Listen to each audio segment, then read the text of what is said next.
હા, શું થયું? મને એક બે પ્રશ્ન હતા. આપણે પહેલા મંગલાચરણ લઈ લઈએ. ચિંતા સંતાન હંતારો યત્પાદાંબુજરેણવ યાનામ તાન્નિજાચાર્યાન પ્રણમામિ મુહુર્મુહુઃ યદનુગ્રહતો જંતુ સર્વદુઃખાતિકો ભવેत् તમહં સર્વદા વંદે શ્રીમદ્વલ્લભનંદનમ અજ્ઞાનતિમિરાંધસ્ય જ્ઞાનાંજનશલાકયા ચક્ષુરુન્મીલિतं येन તસ્मै શ્રીગુરવે નમઃ. નમામિ હૃદયે શેષે લીલાક્ષીરાબ્ધિશાયિનम् લક્ષ્મીસહસ્રલીલાભિः સેવ્યમાनं કલાનિધિम् ચતુર્ભિશ્ચ સ્ત્રીભિस्तथा ષડ્भिर्विराजते योऽसौ પંચધા હૃદયે મમ. હા, શું હતો તમારો પ્રશ્ન? એક તો આર્યા એટલે જે આટા લેવાય છે તેને આર્યા કહીએ છીએ. હા, આર્યા જે છે એ છંદ પણ છે, એક પ્રકારનો છંદ પણ છે આર્યા. અને જે આટા લેવાય છે એને પણ એને પણ આર્યા કહે છે. અને જે આપણે સમજ્યા ને કે બ્રહ્મના સદંશ રૂપે જે મૂર્તિ છે તો એ જડાત્મક નથી એવું કઈક વિધાન આવ્યું એવું મેં સાંભળ્યું આમાં રેકોર્ડિંગમાં. અને પછી એમાં બરાબર છે. હા, બોલો. હા, આગળ. હા, અને પછી એમાં પરમાત્મા તત્વ જે ભાવનાથી પ્રવેશે છે કે એમાં તિરોહિત હોય છે તે આવિર્ભૂત થાય છે, એ કેવી રીતે થાય છે? એટલે એમાં મેં મીમાંસા જે હતી જે ટીકા એના અનુસાર બ્રહ્મ જે છે એ સર્વવ્યાપી છે, સદંશ જડ જગત વગેરે સર્વમાં વ્યાપી છે બ્રહ્મતા. તો બ્રહ્મની જે અવેલેબિલિટી જે છે તે તો નકારી નહીં શકાય ક્યાંય પણ. તો બ્રહ્મ જે છે એ સર્વ સ્થિત સર્વવ્યાપી છે. તેથી બ્રહ્મતાની જે અવેલેબિલિટી જે છે એના પર પ્રશ્ન ચિહ્ન નથી. પ્રશ્ન ચિહ્ન એ છે કે શું તમારા કર્મ, જ્ઞાન અને સ્નેહ શક્તિના અનુસાર અહીંયા બ્રહ્મતા આ મૂર્તિ જે છે એ બ્રહ્મ છે, સ્વયં બ્રહ્મ છે, એવું જ્ઞાન, કર્મ અને સ્નેહ શક્તિમાં તમારા ભાવનો કેટલો ઉત્કૃષ્ટ ભાવ છે તેના આધારે નિશ્ચિત થશે. હવે બ્રહ્મતા છે એમાં તો કોઈ નકારી નથી શકતું ને. બ્રહ્મ સર્વવ્યાપી છે એમાં કોણ નકારશે? જે નહીં માનતા હોય મૂર્તિને કૃષ્ણ એ પણ નહીં નકારી શકે. અને જે માનતા હશે કે આ જે મૂર્તિ જે છે મૂર્તિ નથી, સાક્ષાત ભગવાન પુરુષ પરઃ છે, તો એ પણ નકારી નથી શકતો. જે નથી માનતો એ પણ એમાં જે સત્ય છે તો સત્ય જ રહેશે ને. તો એમાં સત્યતામાં તો પ્રશ્ન ચિહ્ન નથી. પ્રશ્ન ચિહ્ન ત્યાં છે કે તમારા કર્મ, જ્ઞાન અને ભક્તિ આ ત્રણેય શક્તિઓ દ્વારા તમે શું એને રિયલાઇઝ કરી શકો છો કે નહીં? એ રિયલાઇઝેશન જે છે એ જ તો સંસ્કૃત કરશે તમારા ભાવોને. જો રિયલાઇઝેશન જ નહીં થાય તો એ તમારા માટે તો એ મૂર્તિ જ હશે, ભલે ને બ્રહ્મ સર્વ વ્યાપી હોય છતાં પણ. જેવી રીતે માર્કેટમાં જે ગુડ્ડા ગુડ્ડીઓ મળે છે, ડોલ વગેરે, તો એમાં થોડી ના તમને ભાવ હોય છે કૃષ્ણનો? નહીં. હા, એવી રીતે બીજો કોઈ પણ કૃષ્ણનો એનામાં ભાવ ન હોય, મૂર્તિમાં ન હોય. હવે એના માટે તો એ બ્રહ્મ નથી, એના માટે તે પરમાત્મા નથી, એના માટે તે ભગવાન નથી. ન હોય તો ન હોય.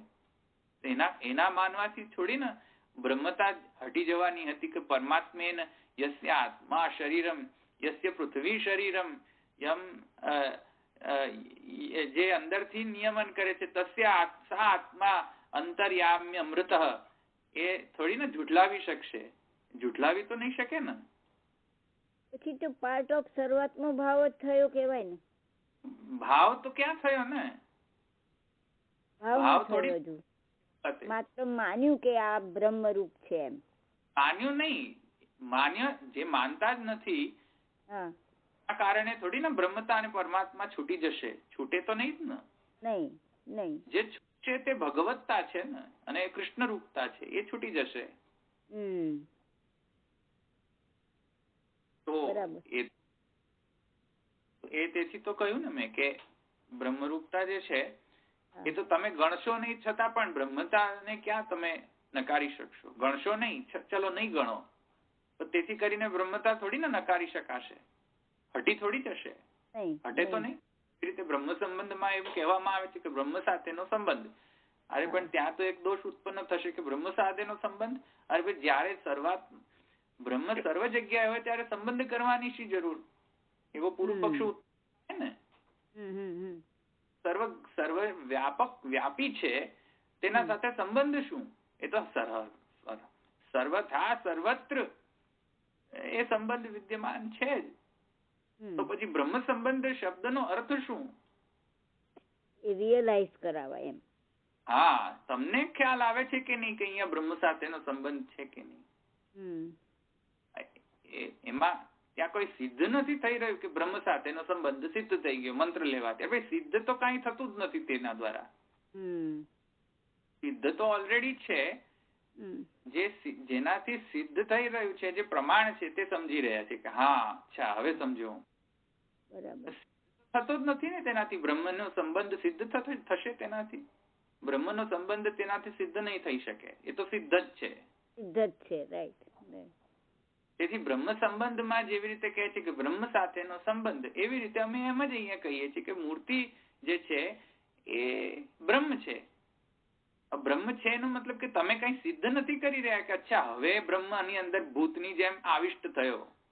નહીં. આવ્યું ને સમજમાં? આવિષ્ટ થવાનું થઈએ તો દ્વૈતાપત્તિનો દોષ આવી જશે. દોષ થયો છે એટલે તો એ તો શું છે કે પેલો ભૂતની જેમ કોઈક આત્માની અંદર, કોઈક શરીરમાં આત્મા ઘૂસી જાય અને પેલા કષ્ટભંજન દેવને બિચારાઓને, કષ્ટભંજન દેવને પણ કષ્ટ આપવું પડે નિકાલવા માટે. તો એમ કઈ થોડી કઈ બ્રહ્મ પેલા મૂર્તિની અંદર ભૂતની જેમ આવિષ્ટ થઈ ગયો. સત્તત્વમાંથી પ્રદોષ થયું છે. તો એ રીતે તો એ કઈ જ નથી રહ્યા ને. જે થઈ રહ્યું છે શું છે કે જે આનંદ અંશ અને ચિદાંશ જે છે એ જે હતો એ આવિર્ભૂત થઈ જશે. હવે આવિર્ભૂત થશે, એમાં પાછી એક પ્રોબ્લેમ એ છે કે સાધના અભિમાનથી જો તમે આવિર્ભૂત થવાનું જાણશો તો એ આવિર્ભૂત જ નહીં થાય. જો તમે એમ માનશો કે પુરુષ બોલી લીધો અને તેથી કરીને મૂર્તિ જે છે હવે મૂર્તિ નથી, સાક્ષાત ભગવાન પુરુષ પર છે, કેમ કે અમે આ પુરુષ સુખથી એનો સંસ્કાર કર્યો છે, તો વળી પાછો એ પ્રકટ નહીં થાય. તો એ પુરુષ સુક્ત કરવાની જરૂર જ ક્યાં રહી? તો પછી એ તો હું કહી રહ્યો છું, કરવાની જરૂર છે, પણ સાધના અભિમાનથી નહીં, સાધન ભાવથી કરવાની જરૂર છે. જે દર્પ, જે ક્રોધ, જે મને એધમાન મદ થી જો પુરુષ સુક્ત પણ બોલવામાં આવે તો એમાં કોઈ બ્રહ્મતા સંપાદન નથી થતું. બ્રહ્મતા સંપાદન માને કે જે આવિર્ભાવ જે છે, આનંદનો આવિર્ભાવ જે છે તે ભગવાન પ્રકટ થવા દેતા. બ્રહ્મતાને તો કોઈ આંચ આવતી જ નથી ને. તમે માનો કે ન માનો, બ્રહ્મતાને તમે હટાવી જ નહીં શકો. કેવી રીતે હટાવો? એવી રીતે એને પણ હટાવી નહીં શકો ને. પછી એમાં એક શબ્દ આવે શારીરી કે શારીરી, અને એમાં એ શરીર એનો મતલબ કઈ રીતે લઈએ છે? એટલે એમાં હું કેવા એ માંગી રહ્યો હતો કે રામાનુજ મત ની અંદર રામાનુજાચાર્યજી જે છે, રામાનુજ મત એમ માને છે કે શરીર અને શારીરી ભાવ યસ્ય આત્મા શરીરમ યમયતિ, અંદરથી જેનો નિયમન કરે છે, જે પોતે આત્મા ન વેદ, જે આત્મા એને જાણતો નથી, જે અંદરથી આત્માનું નિયમન કરે છે, સ આત્મા અંતર્યામ અમૃત, જે અંતર્યામી બ્રાહ્મણ કહે છે, એના વિશે હું કહી રહ્યો હતો કે યસ્ય આદિત્ય શરીર, જેનો શરીર આદિત્ય જે છે, તે ભાવ જે છે તે શરીર અને શારીરી ભાવ છે. એટલે અંદર જે રહેનાર અને એનો બહાર એનો શરીર, એવી રીતે શરીર શારીરી ભાવ થયો ને. એવી રીતે જેમ કછુઆ જે હોય, એ કછુઆની જે પીઠ જે છે એ એટલી બધી કડક હોય તો એ શરીર થઈ ગયો કછુઆનો, અને એ પીઠની અંદર જે અંદર કછુઆ જે છે એ અંદર ઘૂસી હોય એનો શારીરી થઈ ગયો ને. અલ્ટિમેટલી તો એક જ કછુઆ છે ને. પણ રામાનુજ મતમાં શું છે કે એને દ્વૈત માનવા, વિશિષ્ટ દ્વૈત માનવામાં આવે છે. ત્યાં રામાનુજ અને શુદ્ધાદ્વૈતમાં આ જ ડિફરન્સ છે. બંને શરીર શારીરિક ભાવ માને છે, પણ રામાનુજ મત જે છે એ સૃષ્ટિના મૂળમાં શરીર શારીરિક ભાવ માને છે. શુદ્ધાદ્વૈતની અંદર સૃષ્ટિના પછી, સૃષ્ટિ ઉત્પન્ન થયા પછી ભગવાન જે છે શરીર શારીરિક ભાવ ધારણ કરે છે, એમ માનીએ છીએ આપણે. મૂળતઃ શરીર અને શારીરિક છે, એમાં આ ભેદ નથી, એક જ છે. હા, તો પછી એ તો નિર્ગુણ કહીએ તો પણ એ જ થયું ને. હવે એને નિર્ગુણ કહો કે સગુણ કહો, એમાં કોઈ ફરક હવે તો પડતો જ નથી ને. પડતો નથી, રાઈટ. તે હું સમજવા માંગુ છું માતા. એટલે શરીર શારીરિક ભાવ જે છે સૃષ્ટિ ઉત્પન્ન થયા પછી, સૃષ્ટિ ઉત્પન્ન અંતર જે શરીર શારીરિક ભાવ શુદ્ધાદ્વૈત ગણે છે. રામાનુજ જે છે સૃષ્ટિની પહેલા મૂળતઃ બ્રહ્મનું સ્વરૂપ શરીર શારીરિક ભાવ માને, ચિદ અચિદ વસ્તુનો અત્યંત ભેદ માને છે, ચિદાચિદ વસ્તુઓનો. ચિદ અને અચિદ જે છે એ સર્વથા જુદા છે, કમ્પાઉન્ડ યુનિટી માને છે સમજમાં. એ જે છે અચિદ નથી ને અચિદ જે છે ચિદ નથી. બરાબર, રાઈટ. ચિદાચિદ ભાવ જે છે એ સર્વથા દ્વૈત માને, એનો દ્વૈત માને છે કે ચિદ જે છે અચિદ નથી હોઈ શકતો અને અચિદ જે છે ચિદ નથી હોઈ શકતો. સમજમાં આવ્યું? કેમ કે અંતર્યામી બ્રાહ્મણમાં આમ કહેવામાં આવ્યું છે, તેથી રામાનુજાચાર્યજીને આ મોહ પેદા થઈ ગયો કે મૂળતઃ બ્રહ્મનો સ્વરૂપ આવો હશે એમ. સમજમાં આવ્યું? જે મોહ મહાપ્રભુજીને નથી થયો. મહાપ્રભુજીના મતમાં આ નથી મોહાત્મક વાદ. મહાપ્રભુજીના વાદમાં જે છે એ ઐચ્છિક દ્વૈત તયા શરીર શારીરિક ભાવ બ્રહ્મ ધારણ કરે છે સૃષ્ટિ અનંતર. સૃષ્ટિમાં મૂળતઃ બ્રહ્મનો સ્વરૂપ આવો નથી. સૃષ્ટિ અનંતર જે છે એ આ ભાવ ડેફિનેટલી ભગવાન ધારણ કરે છે, જે અંતર્યામી બ્રાહ્મણમાં સુસ્પષ્ટ રીતે એને કહેવામાં આવેલો છે, ક્લિયરલી એને કહેવામાં આવેલો છે, યસ્ય આત્મા શરીરમ. એ શ્રુતિના અનુસાર હું કહી રહ્યો હતો શરીર શારીરિક ભાવ. ખબર નહીં કેટલા લોકો એમાં બરાબર છે, ખબર હતી સર રામાનુજાચાર્ય. ઓકે, તો હવે તો પણ પ્રશ્નથી સારું ક્લિયર થયું હો બધાને, અમને બધાને સારું થયું. એમાં પરમાત્મા કઈ રીતે પછી એ શારીરિક ભાવ ખબર પડી. બે જણા બોલ્યા. મેં કીધું શરીર અને શારીરિક ભાવ તો આજે જ ખબર પડી, એ રીતે આપણે લેવાયું હોય એવું. એ તો જસ્ટ ખાલી મેં શબ્દનો બીજો જુદા પ્રકારનો શબ્દ ઉપયોગ કર્યો, નહીં તો પરમાત્મા રીતે પણ આપણે એને સમજી શકીએ છીએ. જે શરીર જે છે એ આત્મા રૂપી છે અને જે પરમાત્મા જે છે એ શારીરિક રૂપ છે. એ રીતે આપણે મેં જેજેની કેસેટમાં પણ આ જસ્ટ ઉલ્લેખ જ કર્યો હતો, પણ એને ખાલી રામાનુજ મતમાં આવું કહે છે એ સમજો એમ, એવી રીતે કહ્યું હતું જે એટલે મને એ સમજવું હતું. અને બીજો જે તમે પરમાત્મા માટે અદ્રષ્ટ રીતે રહે છે ને ભક્તોમાં રમણ કરે છે એ પણ વિધાન કર્યું. અસ્પૃષ્ટ છે,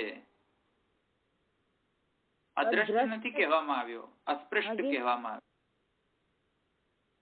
માને વૈદિક તાંત્રિક દીક્ષા અર્ચના પૂજન વિધિ ભી અસ્પૃષ્ટમ જે છે માને રમતે નિજ ભક્તેષુ ભક્તિ અંશમાં એમ શ્રી ગુસાઈજી આજ્ઞા કરે છે. વૈદિક તાંત્રિક દીક્ષા અર્ચના મંત્ર અર્ચના પૂજા વિધિભી અસ્પૃષ્ટમ જે છે રમતે નિજ ભક્તેષુ એ શ્રી ગુસાઈજી એમ આજ્ઞા કરે છે કે વૈદિક તાંત્રિકી દીક્ષા અર્ચના પૂજા આદિ જે વિધિઓ જે છે તેનાથી પુરુષોત્તમ જે છે એ અસ્પૃષ્ટ રહે છે. અસ્પૃષ્ટ એટલે કે પુરુષોત્તમ ને કોઈ ફરક પડતો નથી, પુરુષોત્તમ ગામી નથી આ બધા.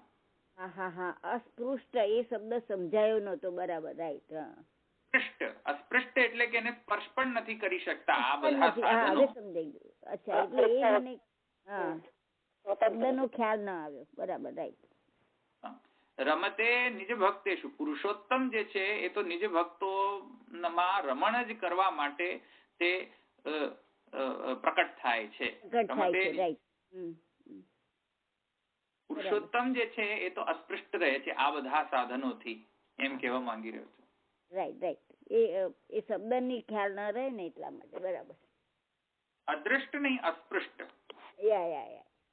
એટલે મેં 2 વાર ફેરવીને સાંભળ્યું પણ ખ્યાલ નહીં આવ્યો કે આ શબ્દ કઈ રીતે વપરાયો છે. બરાબર.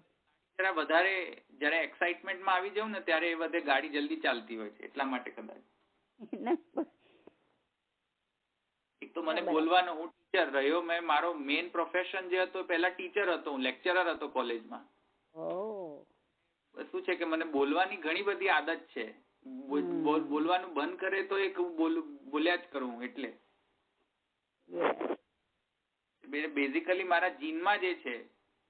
એટલે બહુ દ્રઢતાથી સમજાવવાનો પ્રયત્ન કરશો. રિપીટેશન ઘણું જ આવતું હોય છે. હા, ઘણા બધા આવતા હોય છે. એટલે ખબર નહીં હવે પુનરુક્તિ દોષ તમે એને લ્યો કે ન લો. ના નથી લેતા અમે. ના કહેવાય, કારણ કે દ્રઢીકરણ કરવું હોય ને તો પુનરુક્તિ કરવી પડતી હોય છે.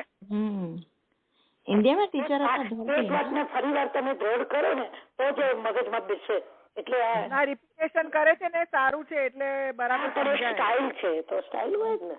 એટલે છે ને ધવલભાઈ, એટલે રેકોર્ડિંગ તો સાંભળવું જોઈએ જ એવું જ લાગે છે.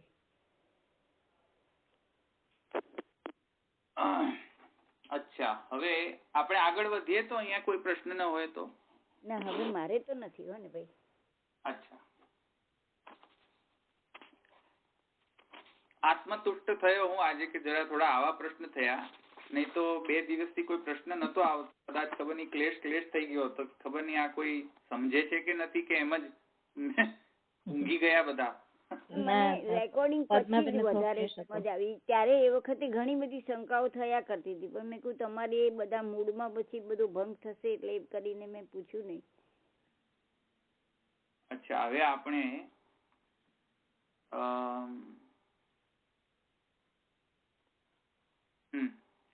અચ્છા, તો આપણે જન્મ પ્રકરણમાં હતા.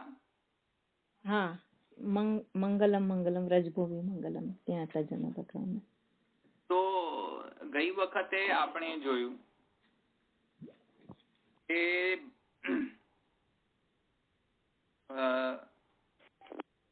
અથ એતલ લીલા સ્થિતાનામ સર્વદા ભગવત સ્વરૂપ નિરુદ્ધિભૂતત્વેન તદતિરિક્ત વસ્તુ માત્ર અનનુસંધાનાત તત્ર મંગલસ્યૈવ સ્ફૂર્તિ ન તુ અપરૈતિ. એ અનુસાર આપણે સમજ્યા ભૂમાધિકરણના અનુસાર પણ યત્ર નાન્ય પશ્યતિ નાન્યત શૃણોતિ નાન્યત વિજાનાતિ સ ભૂમૈવ સુખમ ન સ્નાલ્પે સુખમ અસ્તિ ભૂસ ભૂમેવ સુખમ. એ ભૂમાધિકરણના અનુસાર આપણે સમજ્યા કે નિરોધમાં વેદમાં વર્ણ્ય જે નિરોધ છે અને જે ભાગવતમાં વર્ણિત જે નિરોધ છે થોડો ડિફરન્સ છે, છતાં પણ એમાં જે યત્ર નાન્યત પશ્યતિ નાન્યત શૃણોતિ નાન્યત વિજાનાતિ તે અનુસાર અત્યુત્કટ ભાવના કારણે આમ્રેડન થયો છે મંગલમ મંગલમ. એ આપણે સમજ્યા. વ્રજભૂવી મંગલમ પદની વ્યાખ્યાનમાં આપણે સમજ્યા કે જે તત્ર પ્રથમમ સર્વ લીલાસ્થાનમ વ્રજ તથા લીલાસ્થાનત્વેન પ્રકટીકૃત્ય પશ્ચાત સ્વયં મંગલરૂપત્વેન પ્રકટયતિ તદ ભૂવી સ્વ અધિકરણકી ભૂતત્વં ચ આવશ્યકમ ઇતિ તથૈવ અનુદ્યતે વ્રજભૂવિ મંગલમ ઇતિ. એ પંક્તિના વ્યાખ્યાનમાં આપણે જોયું કે તતો જગદ મંગલમ અચ્યુતાંશમ સમાહિતમ શૂરસુતેન દેવી દધાર સર્વાત્મકમ આત્મભૂતમ કાષ્ઠા યથાનંદકરમ મનસ્તઃ. એ અનુસાર પણ આપણે તે જોયું. અને મને કયો શ્લોક હતો? ભગવાન અપી વિશ્વાત્મા ભક્તાનામ ભયંકર આવિવેશ અંશ ભાગેન મનાનક દુંદુભે. એ બે શ્લોકના અનુસાર આપણે જોયો કે ભગવત જે પ્રાદુર્ભાવ જે છે તેનો જે અધિષ્ઠાન જે છે તે પ્રથમતયા મંગલ હોવો જોઈએ, કલ્યાણ રૂપ હોવો જોઈએ, શુભ હોવો જોઈએ. અને ભગવત પ્રાદુર્ભાવ જે છે એના જે એમનો જે અધિષ્ઠાન રૂપ જે છે દેવકીજી અને વસુદેવજીના હૃદય, તે અધિષ્ઠાન શુદ્ધ સત્વાત્મક જે અધિષ્ઠાન જે છે તે શુદ્ધ સત્વાત્મક અધિષ્ઠાન રૂપ જે છે એને મંગલ કહેવામાં આવેલું છે. સમજમાં આવ્યું ને અહીં સુધી? અહીંયા સુધી આપણે વ્યાખ્યાન આપણે જોયું હતું.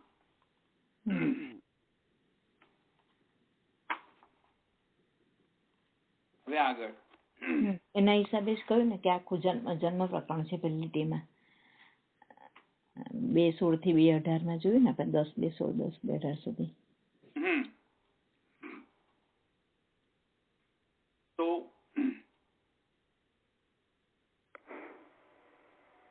એ ન્યાયન આપણે એ જોયું કે જે ભગવદ અધિષ્ઠાન જે છે શુદ્ધ સત્વાત્મક. હવે એક વાત સમજો, શુદ્ધ સત્વાત્મક માને કે જે સત્વગુણ જે પ્રાકૃતિક સત્વગુણ છે તેની વાત નથી ચર્ચા થઈ રહી. એ ભગવદ સત્વરૂપ જે છે, ભગવદ સત્વ જે છે તેને અહીંયા વિશુદ્ધ સત્વરૂપતા અમે કહી રહ્યા છે. સમજમાં આવ્યું ને? વિશુદ્ધ સત્વમ વસુદેવ ઇતિ અથવા તો દેવકી જે છે અહીંયા અમે જે કહી રહ્યા છે તે શું કહી રહ્યા છે આપણે? કે તે વિશુદ્ધ સત્વ પ્રાકૃત સત્વ ગુણ નહીં, જે પ્રકૃતિમાંથી સત્વરજ તમ ગુણ ઉત્પન્ન થાય છે તે સત્વનો ગુણ અહીંયા નથી રિફર કરવામાં આવે. એટલે તે જરા ધ્યાનમાં રાખજો. અહીંયા એક પ્રશ્ન થાય ને કે આજે આપણે જન્મ વખતના 8.5 શ્લોકમાં દેવકી વિષ્ણુ રૂપીને જે કહી રહ્યા છે વિષ્ણુ સર્વગુણ, એટલે તો દેવકીજીને વિષ્ણુ રૂપ બતાવ્યા છે ને એમાં. એ હું આવીશ હમણાં, ત્યારે આપણે એ કમ્પ્લીટ કરી લઉં પછી ત્યાં આવીશું. Okay okay. પ્રસંગોપાત જે છે તેને આપણે લઈશું. એને તો પ્રસંગ આવશે તૃતીય અધ્યાયનો, ત્યારે આપણે એ પણ લઈશું.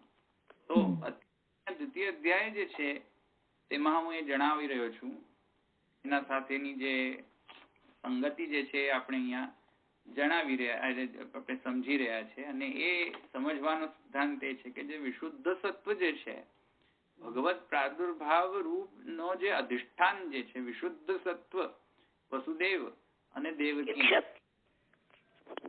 એ પ્રાકૃત સત્વ નથી. એ સમજમાં આવે છે ને? કેમ તો પ્રાકૃત સત્વ જે છે એ તો રજ અને તમ ના ઇમ્બેલેન્સ ક્રિએટેડ પ્રાકૃત સત્વ હોય છે. આવ્યું ને સમજમાં? મેં તમને પહેલા સમજાવ્યું હતું તૃતીય સર્ગ અધ્યાય સત્સર્ગ સ્કંદમાં, તૃતીય સ્કંદની અંદર કે જ્યારે માને પ્રકૃતિ જે છે, માને જે સચ્ચિદાનંદ રૂપાત્મિકા જે પ્રકૃતિ જે છે તેમાં જ્યારે કાલના કારણે જે ઊંચ નીચ ભાવ પ્રકટ થાય છે સત્વરજ તમ ગુણમાં, તેના દ્વારા પ્રાકૃત વસ્તુ ઉત્પન્ન થાય છે, પ્રાકૃત ગુણો ઉત્પન્ન થાય છે. તે પ્રાકૃત અધિષ્ઠાન ભગવાન નથી. ભગવાનનું અધિષ્ઠાન એવો સત્વ નથી, અપ્રાકૃત છે. અપ્રાકૃત સત્વ જે છે એ અધિષ્ઠાન થી ભગવાન પ્રકટ થાય છે. અહીંયા આપણે શુદ્ધ અંતઃકરણ જે છે એ આપણે અહીંયા અર્થ લઈશું. સમજમાં આવ્યું? તો જયારે શુદ્ધ અંતઃકરણ થાય તો નમામિ હૃદયે શેષે એ લાગે, નહીં લાગે. તો શુદ્ધ સત્વાત્મક જે છે હૃદય જે છે, અંતઃકરણ જે છે શુદ્ધ ન થાય ત્યાં સુધી ભગવાન જે છે તે આવેશ, ભગવદ આવેશ થતો નથી. શુદ્ધાત્મક અધિષ્ઠાન તો ભગવદ આવેશ પોસિબલ છે. એ ન્યાયને કહી રહ્યો હતો કે પ્રાકૃત સત્વ ગુણની અહીંયા વાત નથી થઈ રહી. તો પ્રાકૃત સત્વ નહીં પણ ભગવદ સત્વ જે છે તેના અધિષ્ઠાનથી ભગવાન જે છે તે પ્રકટ થાય છે. તે અધિષ્ઠાન જે છે એ પ્રથમતયા પ્રદ્યુમ્ન વ્યૂહથી જે વસુદેવજીના મન અથવા તો હૃદયમાં પ્રાદુર્ભાવ થયો, એ મનમાં આવિષ્ટ જે પ્રદ્યુમ્ન વ્યૂહ જે છે, જે વૈધ દીક્ષાથી દેવકીજીમાં તતો જગન મંગલમ અચ્યુતાંશમ વગેરે માંથી ઇત્યાદિ શ્લોકથી એ વર્ણન કરવામાં આવ્યું કે ત્યાં દેવકીજીમાં તેને સમાહિત કર્યો. દેવકીજીએ દધાર સર્વાત્મકમ આત્મભૂતમ, અને દેવકીજીએ પણ સમ્યક રીતે એને ધારણ કર્યો. દધાર માને ધારણ કરવું. તો એ શુદ્ધ સત્વાત્મક જે છે દેવકી અને વસુદેવ જે છે, દેવકીજી અને વસુદેવ જે છે એ જ રૂપ જે છે વ્રજનો પણ એ જ ભાવ સમજવો જોઈએ. કેમ કે ભગવાન જે છે એ પુષ્ટિ લીલા કરવાનો અધિષ્ઠાન વ્રજને ચૂઝ કર્યો. તો વ્રજ જે છે એ પણ શુદ્ધ સત્વાત્મક જ થશે ને. ભગવદ અધિષ્ઠાન છે, લીલા અધિષ્ઠાન છે. તો વ્રજ ભૂવિ મંગલમ જે છે એ યોગ્ય કહ્યું છે. સમજમાં આવ્યું ને?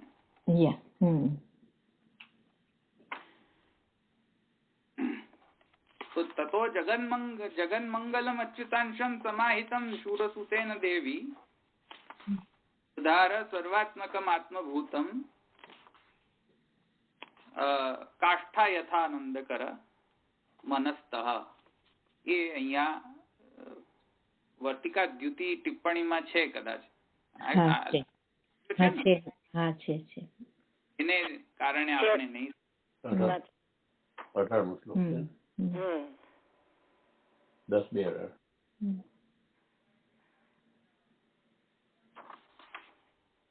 18મો શ્લોક છે.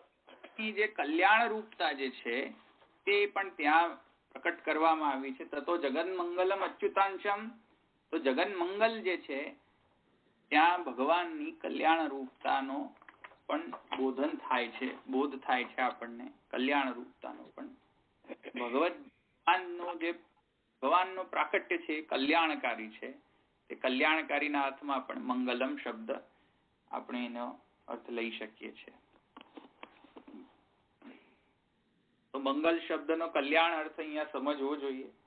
અને ભગવદ પ્રાકટ્યના અધિષ્ઠાન રૂપ જે સ્થાન જે છે, અને વસુદેવ દેવકી ને વ્રજ તો એ પણ મંગલમ જ સિદ્ધ થશે તેના કારણે. એ રીતે આપણે એ સમજી શકીએ છીએ તત્ર પ્રથમમ સર્વ લીલા સ્થાનમ વ્રજ. આયન સમજમાં સર્વ જે પુષ્ટિ લીલા જે છે પુષ્ટિ લીલા સ્થાનમ તથા લીલા સ્થાનત્વેન પ્રકટીકૃત્ય પશ્ચાત લીલા સ્થાનત્વેન પ્રકટ થઈ ગયો એના પછી સ્વયં મંગલ રૂપત્વેન પ્રકટેતિ. માને દેવક્યામ વિષ્ણુ રૂપિણ્યામ વિષ્ણુ સર્વ ગુહાશયા આવિરાસી એ અનુસાર પણ મંગલ રૂપત્વેન પ્રકટયતિ. પહેલા સર્વ લીલા સ્થાનમ વ્રજ તથા લીલા સ્થાનત્વેન પ્રકટીકૃત્ય. મેં તમને પહેલા પ્રથમ અધ્યાયમાં પણ મેં તમને સંબંધ જણાવ્યો હતો કે ક્યાં ગયો એ પાછો શ્લોક યદુષું ઉપજન્યતામ. સમજમાં આવ્યું ને? પ્રથમ અધ્યાયમાં પણ મેં તમને કહ્યું હતું કે જાઓ ગામ પૌરુષીમ વાણીમ છે ને. તો સમાધિમાં જે અમને સંભળાયેલી જે ભગવદ વાણી છે બ્રહ્માજીએ સર્વ કાંઈ દેવતાઓને કહ્યું કે જાઓ સર્વ લોક યદુકુલમાં જઈને પ્રગટો ભગવાન નો પ્રાકટ્યની પહેલા.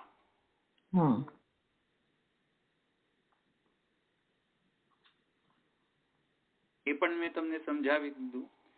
તો તથા લીલા સ્થાનત્વેન પ્રકટીકૃત્ય પશ્ચાત સ્વયં મંગલ રૂપત્વેન પ્રકટયતિ. તેથી લીલા સ્થાન પ્રથમ પ્રકટ કર્યો ને પછી સ્વયમેવ મંગલ રૂપત્વેન એ લીલા સ્થાન જે આધાર દધાર સર્વાત્મકમ આત્મભૂતમ એ ન્યાયના પ્રકટ પણ સ્વયં થયા એ આધારમાં જ. નહીં તો શું થાય છે? શ્રુતિમાં એમ કહે છે સર્વસ્યેશાન સર્વવશી. આય ને સમજમાં? સર્વના ઈશ, સર્વને વશીકરણ કરનાર, વશ કરનાર એને કોણ કરી શકે? દધાર સર્વાત્મકમ આત્મભૂતમ કોણ ધારણ કરી શકે? શ્રુતિ કહે છે સર્વનો ઈશ્વર જે છે એને સર્વને વશ કરનારો છે એને કોણ દધાર. સમજમાં આવ્યું?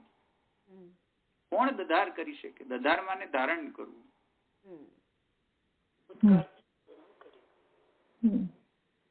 તો એ પોસિબલ કઈ રીતે છે?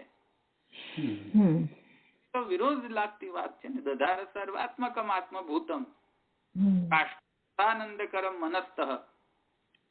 એ તો શ્રૌત વિરોધ વાત લાગી રહી છે પણ શ્રૌત વિરોધ નથી. મહાપ્રભુજી ત્યાં ચોખવટ કરી રહ્યા છે. મહાપ્રભુજી ત્યાં ટીકામાં કહી રહ્યા છે કે ત્યાં જેમ યસ્ય આત્માષ્ટમ યસ્ય પૃથ્વી શરીરમ ન્યાયે સર્વ જગતના નામ રૂપ કર્મમાં તે અનુસ્યુત રહેતો હોય છે તો અહીંયા દેવકીજીમાં કેમ અનુસ્યુત નથી રહી શકતો?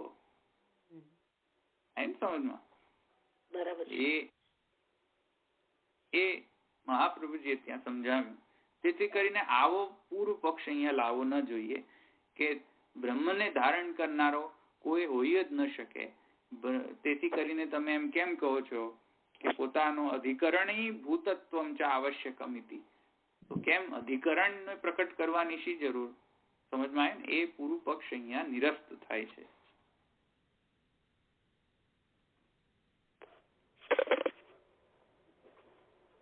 તદ્ભાવાનુકૂલ કૃતિકરણત્વેન તત્ર તથા રૂપમ ઇત્યર્થમ. એતદેવ ઉક્તમ વ્રજભૂવ શમયન ક્રુરોદતમ ઇત્યાદિ કથનેન અતએવ જયત્યેધિકમ જન્મના વ્રજ તતો જગન્મંગલમચ્યુતાંશમ જોય ઇત્યાદિ અનુશાસનાદપી તથા નિશ્ચિયતે. એકો આવી રહ્યો છે.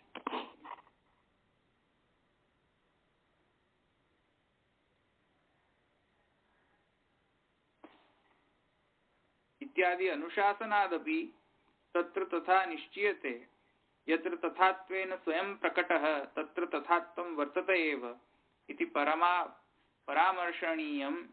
यतो मंगलम भगवान विष्णुः मंगलम गरुडध्वजः मंगलम पुंडरीकाक्षं मंगलायातनो हरि इत्यादि वाक्य चतुष्टये स्थितौ स्थानस्यापि तथात्वं तस्मात् व्रजभुवि मंगलम इति सुष्ठु उक्तम. બીજો પ્રોબ્લેમ આપણને આવી શકે છે અહીંયા સમજાવી રહ્યા છે. કહી રહ્યા છે તદ ભાવ અનુકૂલ કૃતિકરણત્વેન તથા તત્ર તથા રૂપમ ઇત્યર્થ.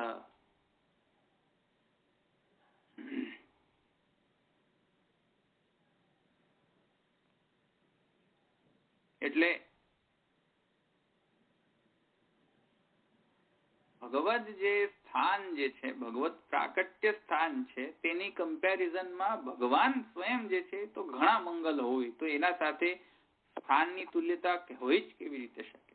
જ્યાં સ્થાન છે અને જે સ્થાન ઉપર ભગવાન બિરાજે છે તેને તો સ્થાન અને જે સ્થાનમાં બિરાજનાર ભગવાન એમાં કમ્પેરિઝન થાય કેવી રીતે?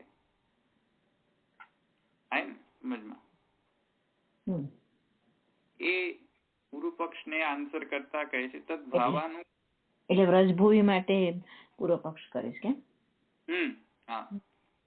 તદ્ભાવાનુકૂલ કૃતિકરણત્વેન તત્ર તથા રૂપમ ઇત્યર્થઃ એતદેવ ઉક્તમ. અને પછી જે બધા જે તેધિકમ જન્મના વ્રજઃ વગેરે જે શ્લોક જે છે એ પુરા ભાગવતમાં જે આવેલા જે શ્લોક ઇત્યાદિ તત્ર તથા નિશ્ચિયતે યત્ર તથાત્વેન સ્વયં પ્રકટઃ તત્ર તથાત્વં વર્તતે એવ ઇતિ પરામર્શણીયમ. તો ફાઇનલી એ કહી રહ્યા છે કે જો કે આવા બધા તો આપણને સ્ટેટમેન્ટ મળે જ છે કે જે તે ધિકમ જન્મના વ્રજ ને તતો જગન મંગલમ અચ્યુતાંશમ સમાહિતમ. તો એ બધા સ્ટેટમેન્ટ આપણને રેફરન્સીસ તો મળે છે, છતાં પણ યત્ર તથાત્વેન સ્વયં પ્રકટઃ, જ્યાં તેવી રીતે સ્વયં પ્રકટઃ તત્ર તથાત્વં વર્તતે એવ ઇતિ પરામર્શણીયમ. જ્યાં ભગવાન જેવી રીતે પ્રકટ થવા માંગે છે, પોતે પ્રકટ થાય છે, તેવી રીતે ભગવાન ત્યાંના હિસાબથી વર્તન કરે છે. વર્તતે એવ ઇતિ પરામર્શણીયમ. તેથી કરીને જ્યાં ભગવાન મંગલમય થાય છે તો ડેફિનેટલી માને જ્યાં ભગવાન આવા છે ત્યાં એવું સ્થાન તો એવો જ હોવાનો ને. ભગવાન જો મંગલમય છે તો ડેફિનેટલી ભગવાનના કારણે સ્થાન તો મંગલ થઈ જ જવાનું ને. સમજમાં એવી રીતે કાલ, દેશ, કાલ અને માને શાંતાસ્તત્ર સમિંધત જાયમાને જને તસ્મિન નેદુર્દુંદુ ભયો દિવી વગેરે જે આદિ જે ભગવત પ્રાકટ્યમાં જે શ્રવણ થતા જે દેશ કાલ વગેરેમાં જે આવતા જે માને આધિદૈવિકતા જે છે એમાં સ્થાનમાં પણ આધિદૈવિકતા પ્રકટ થશે જ ને ભગવાનના ભગવત પ્રાગટ્યના કારણે. તો વ્રજભૂમિ મંગલમ એ બરાબર કહેવામાં આવેલું છે. સમજમાં આવ્યું? યતો મંગલમ જેવી રીતે આમાં કોઈ રેફરન્સ નથી આપ્યો પણ છતાં પણ મંગલમ ભગવાન વિષ્ણુ મંગલમ ગરુડધ્વજ મંગલમ પુંડરીકાક્ષમ મંગલાયા તનોહરિ. તે રીતે અહીંયા વાક્ય ચતુષ્ટયમાં પણ આપણને મળે છે મંગલ માને મંગલ ભગવાન વિષ્ણુ પણ છે. જે વિષ્ણુ જે છે એમનો જે ગરુડ જે છે જે એમનો સ્થાન રૂપ છે એ ગરુડ પણ મંગલ રૂપ છે. આમ સમજમાં માને મંગલમ ગરુડધ્વજ થી ગરુડધ્વજ પાછા વળી પાછા વિષ્ણુ જ છે પાછા.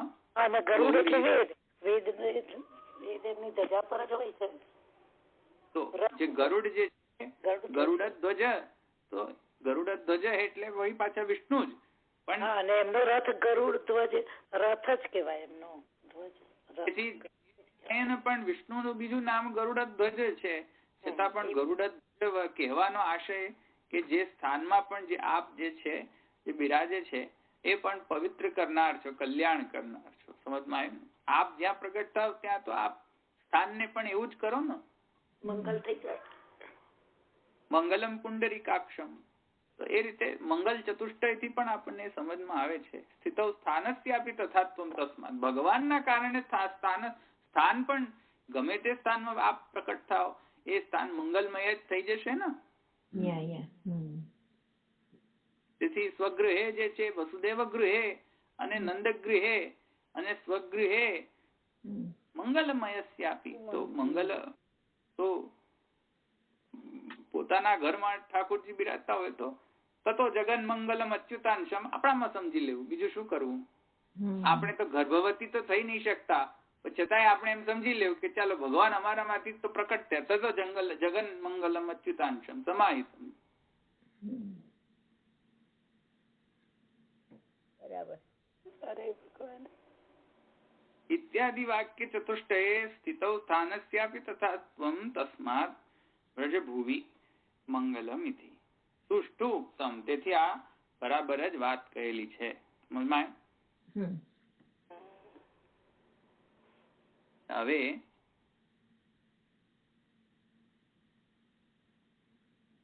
આપણે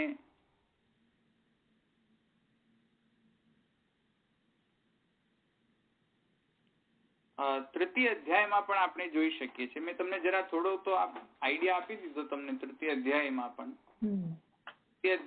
પણ મંગલ જે છે તે પણ ભગવત જન્મ જે છે પણ મંગલમય છે. તે અહીંયા સુધી આપણે જોયું કે જન્મ પ્રકરણ જે છે બોધક છે. આ મંગલમ મંગલમ વ્રજભુવિ મંગલમ.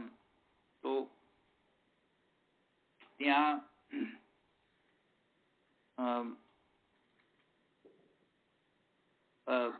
જન્મ પ્રકરણ જે છે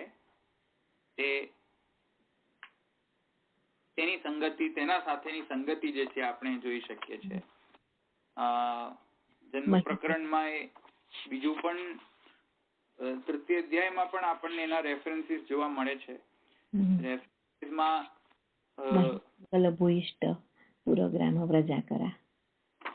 હા, તો એમાં મહાપ્રભુજી જે છે પોતાના આપની જે કારિકા જે છે એમાં જ મંગલમયતા સૂચન કરે છે. ઐશ્વર્યમ અષ્ટધા યસ્માદ અર્ધમાત્રા હરવ પરા સાર્ધષ્ટિરતઃ પ્રોક્તમ ઐશ્વર્યમ સર્વમંગલમ. તો ઐશ્વર્યમ સર્વમંગલમ કેમ કે બેઝિકલી ભગવાન જે છે સર્વ ઐશ્વર્ય સાથે પ્રકટ થયા છે.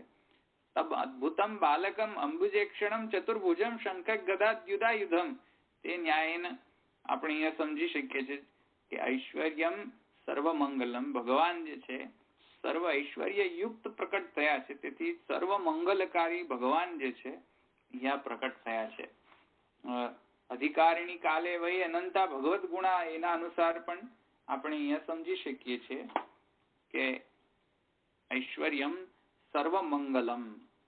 તો તેથી ભગવત પ્રાકટ્ય છે પણ મહાપ્રભુજીના સ્ટેટમેન્ટથી સિદ્ધ થાય છે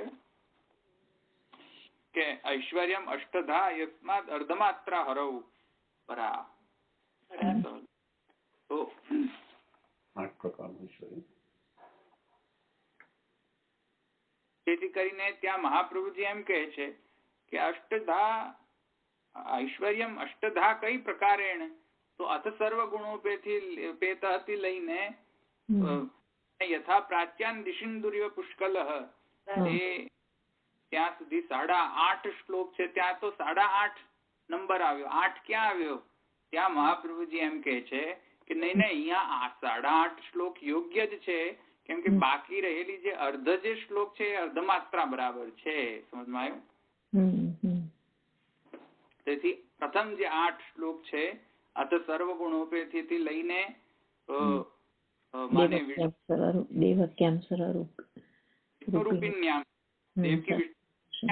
આવિરાસી ત્યાં જે છે એ અષ્ટધા ભગવદ અષ્ટધા જે અષ્ટ ઐશ્વર્ય નું નિરૂપક છે. અને જે યથા પ્રાચ્યાન દિશિન્દુરીવ પુષ્કલ, તેમાં માને વિષ્ણુ સર્વ ગુહાશય આવિરાસી યથા પ્રાચ્યાન દિશિન્દુરીવ, એ જે છે એ તો સ્વયં પુરુષોત્તમ પ્રાકટ્ય છે. સમજમાં આવ્યું? તેથી જે અડધી જે માત્રા રૂપ જે અડધો શ્લોક જે છે, કેમ કે ઓમકારમાં અ ઉ મ અને અડધી માત્રા એમ 3.5 માત્રા હોય છે. સમજમાં આવ્યું ને? માત્રા એટલે પેલો ઉપર રેટ જેવું હોય તેને માત્રા કહે. ઉપર રકાર જેવું નથી આવતું ઓમમાં એ.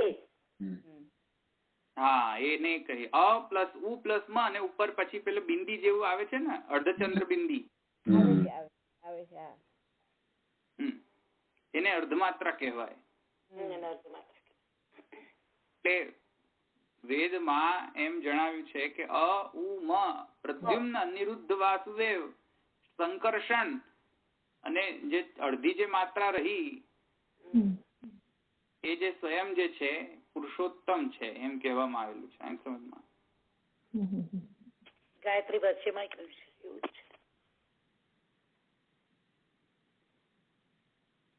એટલે 3.5 માત્રા થાય એમાંથી 3 જે છે સંકર્ષણ અનિરુદ્ધ પ્રદ્યુમ્ન અને વાસુદેવ જે છે અડધી માત્રા જે છે એમ કરીને ન્યાય છે તે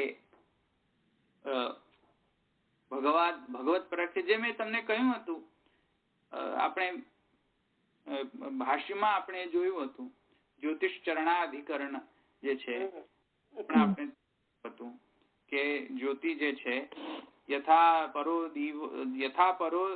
જ્યોતિ દિવ્ય જ્યોતિ દિવ્યતે જે છે તે શ્રુતિમાં પણ આપણને સમજમાં આવે છે કે જે ત્રિપાદસ્યામૃતમ દિવી છે ને, ત્રિપાદસ્યામૃતમ દિવી એમાં પણ આ કહેવામાં આવેલો છે. તો પાદોસ્ય વિશ્વભૂતાની ત્રિપાદસ્યામૃતમ દિવી, ભૂલતો ન હો તો એ જ શ્રુતિ છે, એ પુરુષ સૂક્તમાં છે. પાદોસ્ય વિશ્વભૂતાની ત્રિપાદસ્યામૃતમ દિવી પુરુષ સૂક્તમાંથી છે. તો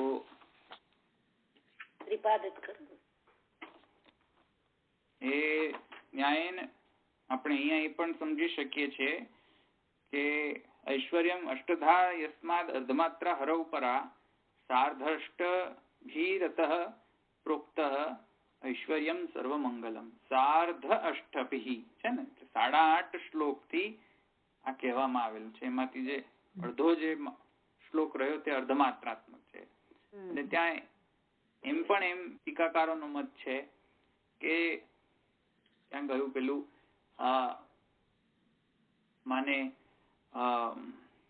મારે આખું પહેલેથી રિપીટ કરવું પડશે, નહીં તો મને યાદ નહીં આવે. અથ સર્વગુણોપેત કાલ પરમ શોભન હે વાજન જન્મક્ષણ શાંતર્ક્ષ ગ્રહ તારકમ દિશ પ્રસેદુર ગગનમ નિર્મલોડુ ગણોદયમ મહી મંગલ ભૂષ્ઠ રામ પ્રજાકરા નદ્ય પ્રસન્ન સલીલા રદા જલ રૂહશ્રિય દ્વિજાલિકુલ સંનાદ સ્તબકા વનરાજય પવ વાયુ સુખસ્પર્શ પુણ્યગંધવ શુચિ અગ્નેશ્ચ દ્વિજાતિનામ શાંતા તત્ર સમિંધત. હવે જો મનાન્સ્યાસંત સન્નાની સાધુનામ અસુરદ્રુહામ જાયમાને અજને. જાયમાને અજને જે છે ત્યાં જાયમાને અજને અનિરુદ્ધ વ્યૂહ નું પ્રાકટ્ય માનવામાં આવે. સમજમાં આવ્યું? અને મને વળી પાછું ભૂલી ગયો. નિશીથે તમુદ્ભૂતે જાયમાને જનાર્દને સંકર્ષણ વ્યૂહ નું પ્રાકટ્ય માનવામાં આવે છે. અને દેવક્યામ વિષ્ણુ રૂપિણ્યામ જે છે એનાથી વ્યૂહ નો પ્રાકટ્ય માનવામાં આવે છે. અને વિષ્ણુ સર્વગુહાશય એનાથી પૂર્ણ પુરુષોત્તમ નો પ્રાકટ્ય કહેવામાં આવે છે. એમ સમજમાં? તેથી વિષ્ણુ સર્વગુહાશય આવિરાસી એ પૂર્ણ પુરુષોત્તમ નો પ્રાકટ્ય કહેવામાં આવ્યો છે.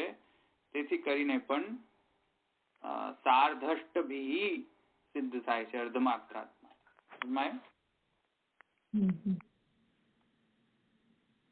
આ રીતે આપણે અહીંયા સુધી જન્મ પ્રકરણ જે છે અહીંયા આપણે જોઈ શકીએ છીએ કે મંગલ કઈ રીતે છે જન્મ પ્રકરણ.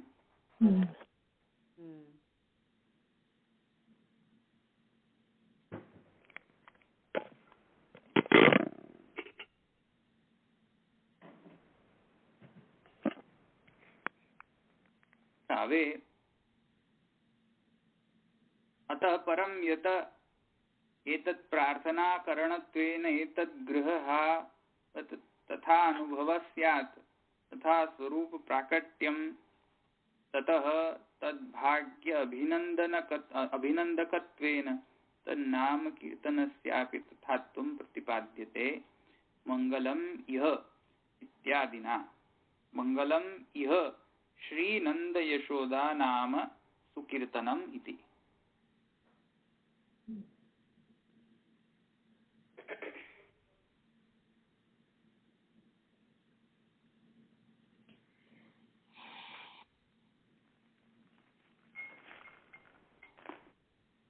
અહીંયા થોડો પાઠભેદ દેખાય છે, તો ખ્યાલ નથી આવતો કે ત્યાં એ શું કહેવા માંગે છે પાઠભેદના કારણે. સ્વરૂપ પ્રાકટ્યમ તતઃ તદ્ભાગ્ય અભિનંદકત્વેન તન્નામ કીર્તનસ્યાપી તથાત્વમ પ્રતિપાદ્યતે. તેથી જન્મ પ્રકરણના દ્વારા જે પ્રાકટ્ય, ભગવત પ્રાકટ્ય જે થયું, ભગવત પ્રાકટ્ય જે છે સ્વરૂપ પ્રાકટ્યને કારણે જેના ત્યાં ભગવત પ્રાકટ્ય થયો તે જે છે તેનો મહાભાગ્ય છે. આ એમ સમજવું. ત્યાં સ્વરૂપ પ્રાકટ્ય થયું માને દેવકી વસુદેવ ને યશોદાનંદ. તો દેવકી વસુદેવ અને યશોદાનંદ ને ત્યાં જે ભગવત પ્રાકટ્ય છે, કેમ કે હું મેક શ્યોર કરજો, હું બહુ જ કોન્ટ્રોવર્સી ને એવોઇડ કરવા માટે બંને જગ્યાએ પુરુષોત્તમત્વને આપણે માનવો જ પડશે. જો કોઈ ગ્રહી હઠાગ્રહી જો એમ કહે કે અમે તો નંદગ્રહમાં જ પુરુષોત્તમત્વ માનીશું, તો બસ એ તો જડાગ્રહ જ છે. વસુદેવ ગૃહે સાક્ષાત ભગવાન પુરુષ પરઃ અને પુરુષોત્તમસ્તુ નંદગ્રહે એવ માયા સહજાતા. એ ન્યાય બંને જગ્યાએ પુરુષોત્તમ નું પ્રાકટ્ય ગણવું જ પડશે. દેવકી જઠર ભૂ અને મને વૃંદાવનમ સખી ભુવો વિતનોતિ કીર્તિમ યદ દેવકી સુત લક્ષ્મી. યદ દેવકી સુત, તો ત્યાં ગોપીજનો વ્રજમાં હોવા છતાં, યશોદાજી ના પુત્ર હોવા છતાં પણ રિફર યદ દેવકી સુતમ.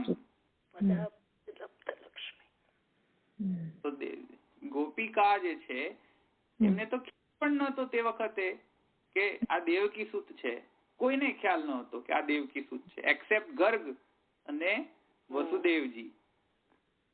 આ એને સમજમાં. ક્વેશ્ચન માર્ક શું છે? હા, એક ગૃહાવત તથા અનુભવ એનું ક્વેશ્ચન માર્ક છે ને? એ જ હું કહી રહ્યો છું, એમાં કોઈ પાઠ છે એટલે એને એવું વિવેચન નથી કરી રહ્યો. ઓકે. તો તેથી કરીને પુરુષોત્તમ જે છે, કેમ કે બેઝિકલી એક વાત સમજો, સુત અને પુત્ર બંને ડિફરન્ટ વાત છે. સુત જે છે એ તો ગ્રહમાં પ્રકટ થાય તો જ એને સુત કહેવાય. પુત્ર જે છે એ તો શું છે કે દત્તક પુત્ર પણ હોઈ શકે. ખરી વાત. દત્તક સુત નથી કહેતા. હા, ખરી વાત છે. સુત જે છે તો દત્તક ન હોઈ શકે, પોતાના વંશ સંબંધિત તો હોવો જોઈએ. સુત જે છે પોતાના ગ્રહમાં જ પ્રકટ થતો હોવો જોઈએ. સમજમાં આવે? તો દેવકી સુત, દેવકી પુત્ર નહીં. પુત્ર કહે તો ચલો એમ પણ કદાચિત કોઈકને શંકા કુશંકા થવાની કોઈક પોસિબિલિટી, સંભાવના પણ રહે કે અચ્છા ચલો કોઈ એમણે દત્તક લીધા હશે દેવકીજીએ. પણ સુત શબ્દ છે. કેટલી ઝીણું કહી આજે. દેવકી જઠર ભૂ એમ વિવેચન છે. અને ધ વેરી સેમ ટાઈમ આપણે એ પણ ના ભૂલાય કે પુરુષોત્તમ અસ્તુ નંદગ્રહે એવ માયા સહજાતા. મહાપ્રભુજીની પણ વાણીને આપણે નિગ્લેક્ટ નહીં કરી શકાય. બરાબર. તેથી બંને જગ્યાએ પુરુષોત્તમ પ્રાકટ્ય. સમજમાં? મથુરા અને વ્રજ પુરુષોત્તમ પ્રકટ થયા છે બંને જગ્યા એક સાથે. એક સાથે કહીશ તો વળી પાછી બીજા બધા મને મારી પર મારો કરશે. એટલે એક સાથે એટલે કોઈ અંશમાં એક સાથે ઘણા બધા એક સાથે ક્યાંથી થાય? હા, એટલે હવે અત્યારે તો હું સમજાવવા માટે અત્યારે એટલી બધા ડીપમાં આપણે જવાની જરૂર નથી, પણ કહેવાનો મતલબ સૈદ્ધાંતિક દૃષ્ટિએ આપણે એ માનીએ છીએ કે જ્યાં બભુવ પ્રાકૃત શિશુ, જયારે ભગવાને જયારે એ રૂપ ધારણ કર્યું, રૂપાંતર સ્વીકાર કર્યો, તે જ at the very same time એ જે સ્વરૂપ હતો એ નંદરાજ કુમારનો. તો તેથી કરીને નંદરાજ કુમારનો જે સ્વરૂપ છે બભુવ પ્રાકૃત શિશુ જે છે તેમાં એ વર્ણન કરવામાં આવ્યું છે. તેથી એ એકચ્યુઅલીમાં એક ટાઈમ નથી, એ પણ એક નિશિથેમાં છે એટલું તો પ્રૂફ થઈ જાય. અષ્ટમીમાં છે એમનો પ્રાકટ્ય, નવમમાં પ્રાકટ્ય નથી, નવમીમાં એ પ્રાકટ્ય જતો નથી ફિઝિકલી. નવમીમાં તો કોણ પ્રકટ થયું? માયા. તેથી અષ્ટમી, શુદ્ધ અષ્ટમી માં ભગવત પ્રાકટ્ય છે. એ અર્થ એમ કહેતો હતો કે એક સમય 45 ઘડી ને 46 ઘડી એ નિશિત. હા, 45 થી 46 નિશિત છે. બરાબર છે. બસ એ બતાવી દો. બસ 48, 45 ને 46 મી જે ઘડી છે તેમાં ભગવત પ્રાકટ્ય છે. નિશિત જે છે એમ તો એકચ્યુઅલી 47, 48 ની ઘડી આવતી હોય છે ચાલુ ખાતામાં. એ વખતે શું છે કે પેલો અધિક માસ આદિ ચાલતો હતો, તેથી કરીને 45 અને 46 કહેવામાં આવ્યું છે. સમજમાં આવ્યું? ધવલભાઈ, તમે બોલ્યા ને કે રૂપાંતર સ્વીકાર્યું, એ ફરી સમજાવો ને. એટલે ભગવત પ્રાકટ્ય છે એમાં એક લોક વેદ પ્રથિત પુરુષોત્તમ અને એક લોક વેદાતીત પુરુષોત્તમ. તેમાં લોક વેદ પ્રથિત પુરુષોત્તમ વસુદેવ ગૃહમાં પ્રકટ થયો, એ જ નિશિત કાળમાં, અષ્ટમીમાં નિશિત કાળમાં. ને સ્તુતિ આદિ પૂરું થયા બાદ જે બભુવ પ્રાકૃત શિશુ થયા એ જ સમયે ગોકુલમાં પણ નંદરાજ કુમાર થી પ્રકટ થયા. સમજમાં આવ્યું ને? બરાબર. આવ્યું સમજમાં? એ હું કહેવા માંગી રહ્યો હતો. બરાબર, હા, હવે સમજાયું. પણ એક સમય નથી, પણ એક માને નિશિતમાં તો છે જ ડેફિનેટલી. સમજમાં આવ્યું ને? હા, હવે સમજો. નિશિત કોને કહેવાય? સૂર્યોદય થી લઈને 45, એકચ્યુઅલીમાં 47, 48 ની ઘડી હોય તો નિશિત કહેવાય. પણ ભગવાન તે જે વખતે ભગવાનનો પ્રાકટ્ય થવાનો હતો તે વખતે એ દિવસે રોહિણી નક્ષત્ર જે છે 45, 46, અરે કહ્યું 46 કે 47, સોરી ભૂલી ગયો. 45, 46. હા, 45, 46 મી ઘડી રોહિણી નક્ષત્ર નો આવિર્ભાવ હતો અને તે વખતે નિશીથ કાલ હતો. સૂર્યોદય થી ત્યાંથી ગણાય થાય આપણા હિસાબ.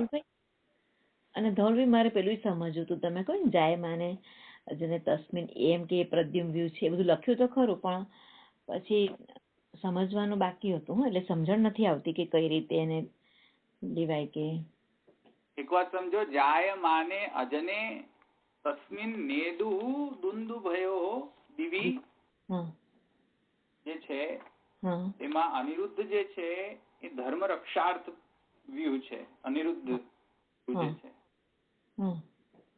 અને મોક્ષ, ના મોક્ષ નહીં, ધર્મ રક્ષાર્થ. મોક્ષ જે છે વાસુદેવ વ્યૂ નું કામ. મોક્ષ, બરાબર, સોરી, વાસુદેવ મોક્ષ, બરાબર. તો અનિરુદ્ધ જે છે એ ધર્મ રક્ષાર્થ વ્યૂ છે. ધર્મ રક્ષાર્થ વ્યૂ પ્રકટ થાય ને તો ફિઝિકલી શું છે કે એ કઈ ગયો શ્લોક? એક મિનિટ, ક્યાં ગયો? એ જન્મ દૂધ 5મો શ્લોક છે. નામ અસુરદ્રુહામ. જો માને ધર્મ રક્ષા તો નો વ્યૂ પ્રાકટ્ય થાય તો મનાંસ્યાસન પ્રસન્નાની થાય અને સાધુ નો અસુર દ્રોહ પ્રકટ. ત્યાં મહાપ્રભુજી કહે છે કે અહીંયા તો યોજનાકાર મહાપ્રભુજી પણ યોજનાકાર લાલુ ભટ્ટજી એમ કે છે કે ઓહો અહીંયા તો અનિરુદ્ધ અંશ છે, અનિરુદ્ધ પ્રાકટ્ય છે. અનિરુદ્ધ એક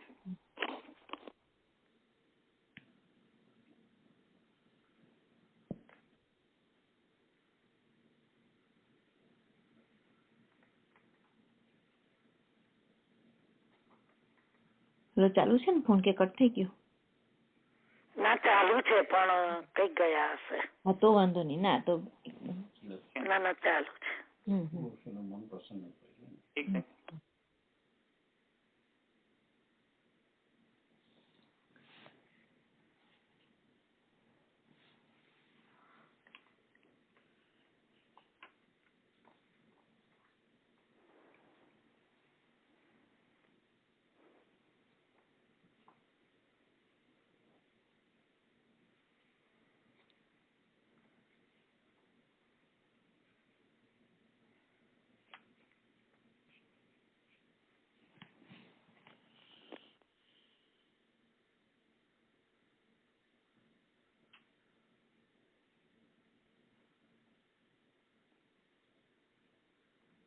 હા સોરી.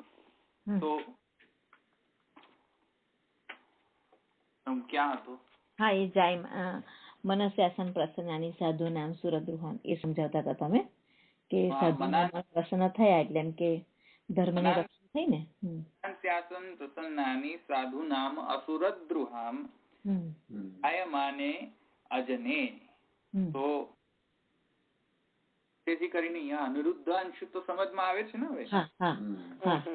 કેમ કે અનિરુદ્ધ અંશ જે છે તો ધર્મ રક્ષાર્થ હોય છે. થાય તો સાધુઓનો અસુરદ્રુહામ સિદ્ધ થાય ને.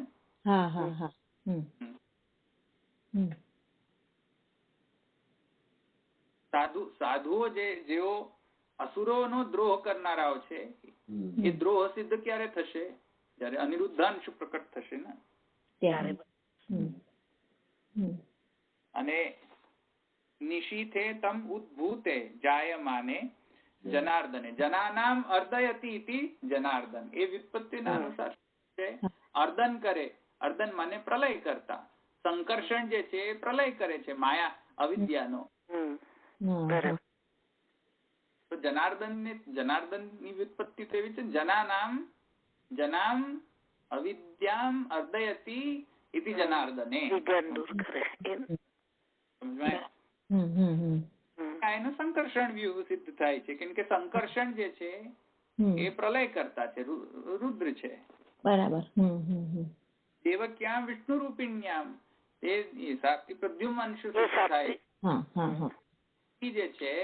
દેવકીજીમાં પ્રદ્યુમંશ વંશ સ્થાપનાર્થે પ્રદ્યુમ્ન વ્યૂહથી તેમણે એટલા તો માટે મનાનક દુંદુભેથી લઈને સમાહિત દેવી. તેથી વંશ સ્થાપનના અર્થના કારણે પ્રદ્યુમ્ન વ્યૂહાંશથી દેવકી રૂપિણ્યામ દેવક્યામ વિષ્ણુ રૂપિણ્યામ થયા. અને વિષ્ણુ સર્વગુહાશય આવિરાસીદ એ તો પુરુષોત્તમ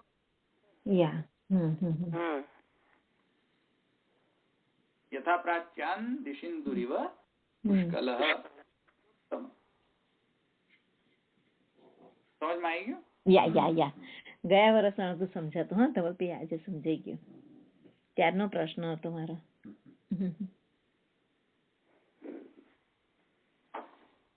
અહીંયા રાખીએ આપણે.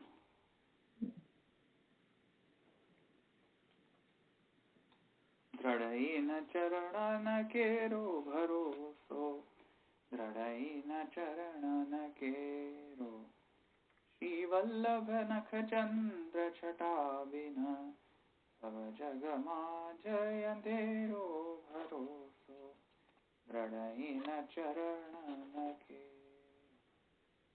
साधन और नहीं या कली में असो होय निवेरो,